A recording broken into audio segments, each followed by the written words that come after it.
उस रात जब सपना लाइव आई तो लाइव में ही सपना बहुत परेशान थी, बहुत ज़्यादा परेशान थी। सपना के दिमाग में, सपना के दिल में बहुत सारे सवाल थे, जिनमें से कुछ सवाल तो उसने किए, लेकिन कुछ ऐसे भी सवाल थे ना जो वो पूछ नहीं पाई।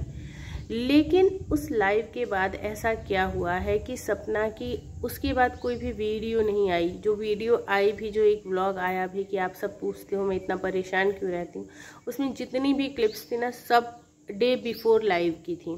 लाइव से पहले के दिनों की ही वो क्लिप्स थी।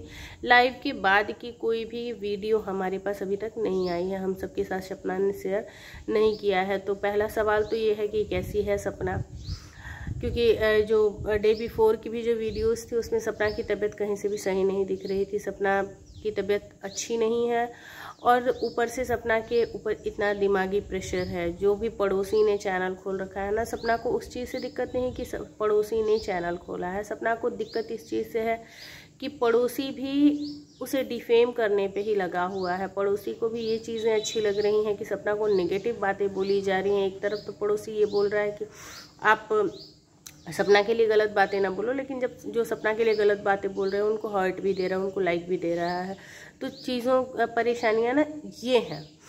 लेकिन अभी फ़िलहाल सपना कैसी है, कहाँ है तो वो ग्वालियर में ही है, बट वो कैसी है ये एक क्वेश्चन मार्क बना हुआ है। दूसरी चीज़ ये है फ्रेंड्स कि जब सपना लाइव आई थी ना तो हम सब ने देखा कि लाइव में सपना बहुत परेशान थी और बहुत परेशान थी। उसके अंदर बहुत सारे सवाल थे, बहुत उथल पुथल थी और बहुत सारे सवाल वो यहाँ छोड़ के भी गई, जिसमें से एक सवाल वो कॉमन है और वो हम सबका सवाल है, हम सब के दिमाग में वो सवाल है कि आखिर जब एक छोटी सी बच्ची अंशु को ये लोग अपने पास लेके आए थे और उसे अपनी बच्ची की तरह पाला पोसा, और इसीलिए लेके आए थे ना कि उन्हें एक बच्चे की ज़रूरत थी। इनके दोनों ही बच्चे पढ़ने के लिए बाहर चले गए थे, तो इन्हें एक बच्चे की ज़रूरत थी। घर में कोई ऐसा चाहिए था जिसके साथ वो अपना टाइम स्पेंड कर सके, तो उसके लिए वो अंशु को लेके आए, उसे अपनी बच्ची की तरह पाला पोसा, बड़ा किया, उसे पढ़ाया लिखाया और 10th क्लास उसने पास करी। उसके बाद वो 11th में गई।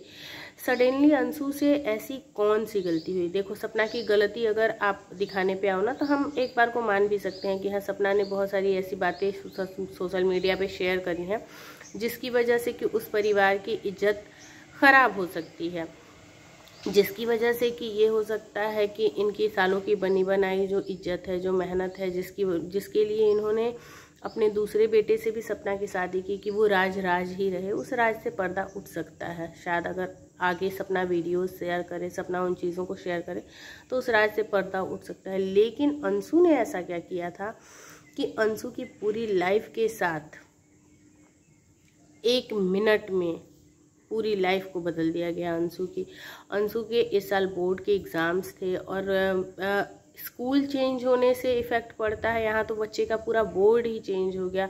वो एमपी से यूपी बोर्ड में आ गई और जब एमपी से यूपी बोर्ड में अंशु स्विच हुई है तो सिलेबस में, पैटर्न में, एजुकेशन सिस्टम में, हर चीज़ में डिफरेंस आता है। एक बार को नहीं सोचा कि 1 साल के लिए ही रहने देते, जब तक कि उसका 12th का बोर्ड पास हो जाती, वो उसके बाद उसे वहाँ से हटा लेते। लेकिन ऐसा क्या बड़ा गुनाह कर दिया था अंशु ने कि अंशु को इतनी हड़बड़ी में वहाँ से हटाना पड़ा। और यही सवाल सपना का भी है कि मैंने तो जो किया वो किया, उसके लिए आप लोगों को जो डिसीज़न लेना पड़ा या मेरा जो डिसीज़न था वो मैंने किया, लेकिन जो अंशु के साथ किया गया है ना उसका क्या रीज़न है? आखिर अंशु को इतनी बड़ी सज़ा क्यों दी गई? जिस अंशु का भविष्य बनाने के लिए आप लेके आए थे उसी अंशु का आपने पूरा जीवन बिगाड़ दिया। क्योंकि अभी जिस सिचुएशन में अंशु है ना, ये सिर्फ अंशु समझ सकती है कि उसे कैसे वो चीज़ों को बैलेंस कर रही होगी, कैसे वो स्कूल बैलेंस कर रही होगी, कैसे वो अपना सिलेबस बैलेंस कर रही होगी, कैसे वो उस पैटर्न को बैलेंस कर रही होगी। ऐसा नहीं है कि 1 2 3 4 नहीं होगा, 1 2 3 4 ही होगा मैथ्स में 1 2, लेकिन चीज़ें ना बहुत ज़्यादा चेंज हो जाती हैं, पैटर्न चेंज हो जाता है, तरीका चेंज हो जाता है। स्कूल चेंज होता है तो टीचर के पढ़ाने का जब तरीका चेंज होता है तो बच्चे डिस्टर्ब हो जाते हैं। यहाँ तो सारी ही चीज़ें चेंज हो गई हैं। फिर वो बच्ची कितनी ज़्यादा परेशान हो रही होगी। इस चीज़ को तो इन्होंने एक बार को नहीं समझा। और अंशु की लाइफ पे आगे चल के इन सारी चीज़ों का क्या असर पड़ेगा, उसके करियर पे क्या असर पड़ेगा, इन चीज़ों को भी एक बार के लिए नहीं सोचा। अगर आपको हटाना ही था तो आप 1 साल का वेट कर सकते थे, लेकिन अंशु का ऐसा कौन सा बड़ा गुनाह था कि उसे रातों रात शिवपुरी से हटाना पड़ा। और हम सबको इस क्वेश्चन का आंसर चाहिए और हम सबको वेट है कि कब क्योंकि पड़ोसी ने खुद ही बोला है कि हम ये चैनल हम इसीलिए बनाए हैं कि हम सास ससुर का पक्ष रखें, हम सास ससुर की बातें रख सकें। तो आप उस चैनल पे ना जो जितने भी पब्लिक सब्सक्राइबर्स के क्वेश्चन है, पब्लिक की जो जिज्ञासा है, उनका भी आंसर मांगो और उनके आंसर को भी मांग के रखो। तो ये हमारा क्वेश्चन है कि क्यों अंशु को इतनी हड़बड़ी में हटाना पड़ा, अंशु का ऐसा क्या गुनाह था जिसके लिए आप लोगों को अंशु को हटाने का डिसीज़न लेना पड़ा। चलिए फ्रेंड्स, मिलते हैं एक नेक्स्ट वीडियो में। Till then take care.